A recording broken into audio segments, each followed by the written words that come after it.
Құдай тағаламға чындап өз ішін тапшырып, динге берілген адамдың жүрегі тынч болады екен дайыма. Кечінде ұйықтағанда тынч ұйықтайсыз. Ошон үчүн пайгамбарда сахих хадис бар, имам Муслим риwayat кылат. Момун үчүн баары бирдей. Мусулман үчүн баары бирдей. Эч качан утулбайт.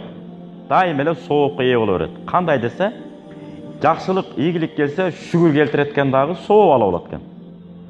Кыйынчылык келсе дагы сабыр кылып, дагы сооп алып алат дептир. Ошондуктан ошого даяр болуш керек экен чыныгы момун. Ачууланып, өзүн жоготуп, кыйкыр өкүрүп кетпейт экен. Өзүн кармайт экен. Сабыр кылат, сооп алат экенбиз. Ана бир дөөлөт келсе дардаңдап, эч жакка батпай, кийимине батпай калыптыр деп атат го бизде.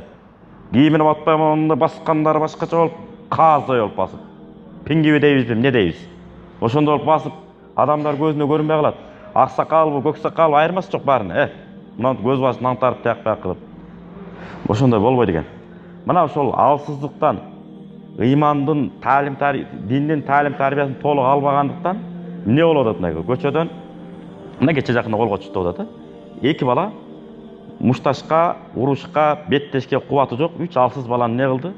Сабап деле койгон жок. Секирип туруп тээп атат башка бетке.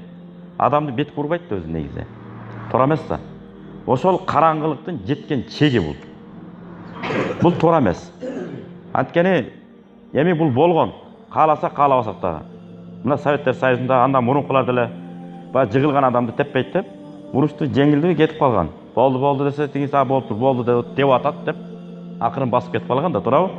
Бирок анти уруш кыла деген маал эмес берди. Негизи жакшы эмес. Динден, ыймандан канча алыстасак, жүрөгүбүз ошончолук коркунучтар тола берет.